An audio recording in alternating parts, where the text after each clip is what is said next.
Hello guys, ल स्वागत छ है आजको नयाँ भिडियोमा। सो सधैँ जस्तै आज पनि फेरि नयाँ भिडियो लिएर आएको छु। सो आज क्रिसमसको दिन। सो यहाँ चाहिँ आज चाहिँ टक्क सबैभन्दा कुरा चाहिँ घाम लागिरहेको। मेन कुरो यो जाडोमा घाम देख्नु सबैभन्दा मेन कुरो हो। अब यहाँ चाहिँ झट्ट घामसम्म लाग्दैन, त्यस कारणले चाहिँ आज मजाले घाम लागिरहेछ भने। तर चिसो चाहिँ हातहरू बाहिर निकाल्न सकेको छैन।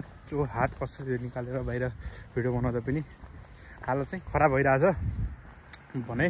तर घाम चाहिँ लागिरहेको। भिटामिन डी चाहिँ लिन सकिन्छ सुन्तला खाएर भन्दा घामको ताप गरमले चाहिँ म चाहिँ भिटामिन लिँदैछु। अब बाहिरको कुरा गर्ने हो भने -6 छ अहिले चाहिँ म बसेको ठाउँको कुरा गर्ने हो भने।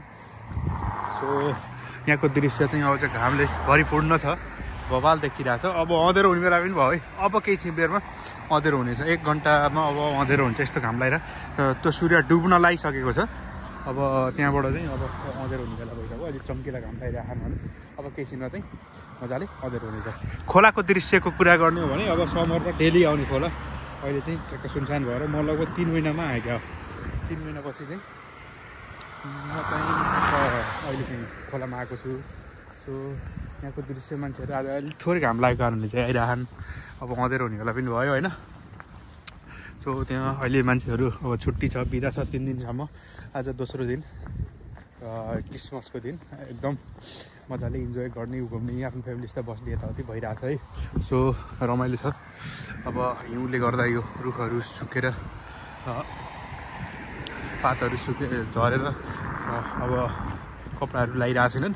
सो अब यहाँ यस्तो भइरह। अब समरको टाइममा यहाँ चाहिँ जता कतै बिजी हुन्छ भने अहिले चाहिँ ठ्याक्क खुल्ला छ है। सो अरू चाहिँ त्यही हो। अब यहाँ चाहिँ खास कुरा गर्ने हो भने चाहिँ जाडो चाहिँ एकदम बवाल छ। जाडोको कुरा गर्ने हो भने चाहिँ मजाले जाडोको राम्रै लिन सकिन्छ है। सो त्यही हो।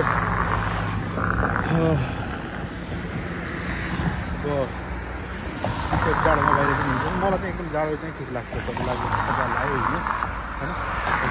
मान्छेहरू यहाँ चाहिँ मान्छेहरू गर्मीमा घुम्छ भने जाडोमा चाहिँ एकदम कमै हुन्छन्। तर पनि आज चाहिँ घाम लागेको कारणले चाहिँ मान्छेहरू टक्क थुप्रो छन् है।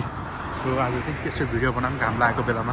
अब घाम देख्न अब 3-4 महिनै लाग्छ होला, त्यस कारणले चाहिँ आज यस्तो भिडियो बनाऊँ भनेर चाहिँ मैले चाहिँ बनाएको है। सो आजको लागि चाहिँ एउटा बिदा हुन्छु। हस्, धन्यवाद। जय देश, जय देश, जय नेपाल।